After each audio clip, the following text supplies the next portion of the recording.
पाटलिपुत्र लोकसभा की जनता की ओर से चुनी गई एक सांसद के रूप में उनकी संसदीय उपस्थिति और सक्रियता ने निश्चित रूप से डॉक्टर मीसा भारती जी को आज चर्चा का विषय बनाया है। अचानक से आप मीसा भारती को लेकर ऐसा क्यों बोल रही है कि वो बोलती नहीं है? नहीं, कल अचानक नहीं, एक विशेष दिन था उनके लिए। डॉक्टर श्रीमती मीसा भारती जी का संसदीय जीवन जो है ना, वो किसी एक एज अ पॉलिटिकल वर्कर के स्ट्रगल के वजह से नहीं है, बल्कि उनके संसदीय जीवन का जो आधार है वो वंशवाद और परिवारवाद की पृष्ठभूमि की वजह से है। हम जब संसद में उनका देखते हैं, और जब संसद कह रहे तो राज्यसभा और लोकसभा दोनों, तो मात्र उन्होंने 4 बार ही अपना मुंह खोला है।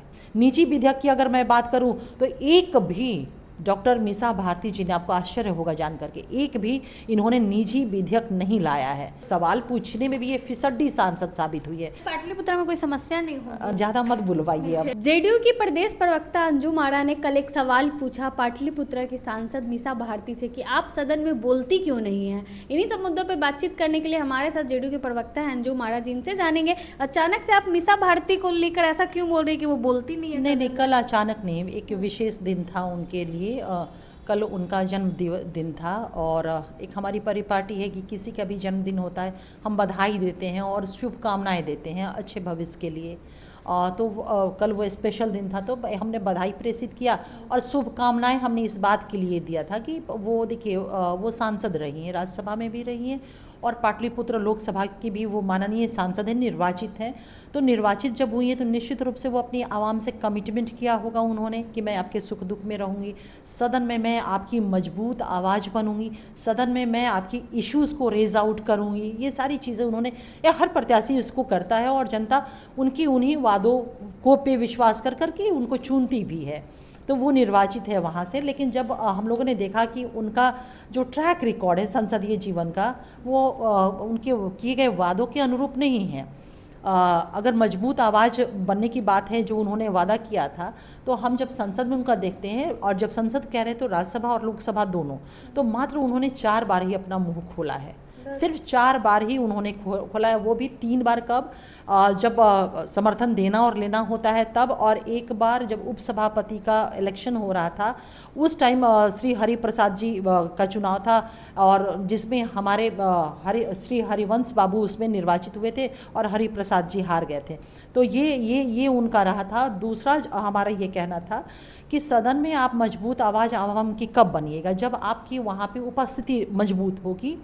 तो हम लोगों ने देखा कि डॉक्टर श्रीमती मीसा भारती जी की उपस्थिति भी बहुत कम है, राष्ट्रीय औसत के पॉइंट ऑफ व्यू से भी, और बिहार का जो औसत दर है उसके पॉइंट ऑफ व्यू से भी मात्र 50% है, जबकि देश का 80% और बिहार का जो औसत दर है 82% है। तो आप समझ सकती हैं कि कितनी निष्क्रियता उनकी वहाँ सदन में भी है। बहस में हिस्सा कितना लिए, क्योंकि जो विषय होते हैं उस विषय पे बहस में हिस्सा लिया जाता है। तो इन्होंने जो बहस में भी हिस्सा लिया है, जब हम देखते हैं तो उसकी भी संख्या बहुत ना के बराबर है। मात्र उन्होंने राज्यसभा और लोकसभा दोनों सदन की बात को मिला करके हम कहें तो अब तक सिर्फ वो 7 बार बहस में उन्होंने हिस्सा लिया है। और जब देखते हैं कि राष्ट्रीय औसत के हिसाब से और बिहार के औसत के हिसाब से तो भी बहुत कम है। जहां राष्ट्रीय औसत हमारा 140.2 है और बिहार का 127.3, वहीं यही सिर्फ 7 बार ली हैं। फिर हम लोग सवाल पूछे जाते हैं सदन में विषय को लेकर के, अपने क्षेत्र के विकास, क्षेत्र के आवाम की समस्या को लेकर के सवाल पूछे जाते हैं। तो सवाल पूछने में भी ये फिसड्डी सांसद साबित हुई है। अब तक ये मात्र राज्यसभा लोकसभा मिलाकर के 54 सवाल इन्होंने पूछा है। जब हम इसको कंपेयर करते हैं राष्ट्रीय औसत दर और बिहार के औसत दर से, तो जहां राष्ट्रीय औसत दर 368.27 है और बिहार का 202.41 है, वहीं वहाँ पे ये सिर्फ जो है 54 इन्होंने सवाल पूछे हैं। निजी विधेयक की अगर मैं बात करूं तो एक भी डॉक्टर मीसा भारती जी ने, आपको आश्चर्य होगा जान करके, एक भी इन्होंने निजी विधेयक नहीं लाया है। तो जब निजी विधेयक एक भी नहीं लाया है तो आप समझ सकते हैं कि विधायी मामले में, लेजिस्लेटिव मामले में इनकी रुचि कितनी शून्य है और नगण्य है। सर, पाटलिपुत्र में कोई समस्या नहीं हो? नहीं, ये तो फिर बहुत बड़ा, मैं कहूँगी कि अब इससे बड़ा मजाक क्या हो सकता है आवाम के साथ, ये कहना कि हमारे यहाँ कोई समस्या ही नहीं है। सबसे बड़ी चीज़ देखिए बता रही हूँ क्या है कि डॉक्टर श्रीमती मीसा भारती जी का संसदीय जीवन जो है ना, वो किसी एक एज अ पॉलिटिकल वर्कर के स्ट्रगल के वजह से नहीं है, बल्कि उनके संसदीय जीवन का जो आधार है वो वंशवाद और परिवारवाद की पृष्ठभूमि की वजह से है। और एक बड़ा अच्छा मजबूत एक कहावत हम लोग हमेशा बचपन से सुनते आए हैं, जेके फाटी ना पैर भी वाई ऊ का जाने पीर पर आई। तो बतौर एक पॉलिटिकल वर्कर जिसने संघर्ष ही नहीं किया है, आवाम के बीच में वो जाकर के स्ट्रगल ही नहीं किया है, उनके सुख दुख को समझा ही नहीं है, तो वो कहाँ से इन बातों को एड्रेस कर पाएगा और कहाँ से उसके अंदर संवेदनशीलता अपने क्षेत्र के विकास या आवाम की समस्या को लेकर के होगी। तो निश्चित रूप से जो उनका वंशवाद और परिवारवाद बैकग्राउंड रहा है संसदीय जीवन का, वो मजबूत कारण रहा है कि इसके वजह से वो इन मुद्दों की वजह से असंवेदनशील रही हैं।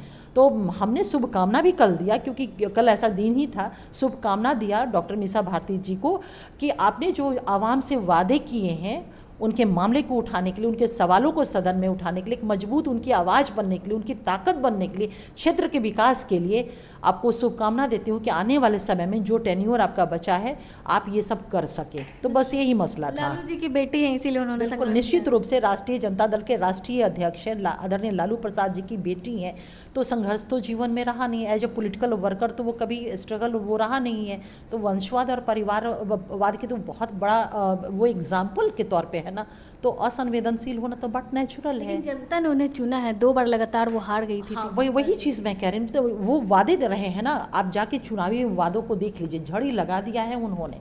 आप उन बैक फुटेज उनका देख लीजिए, और जब मैंने जो अभी आपको डाटा दिया है उस डाटा से आपको स्पष्ट हो गया होगा कि सदन में उनकी उपस्थिति, संवेदनशीलता, सक्रियता या आवाम के इश्यूज उनके दिमाग में कितने रहे हैं।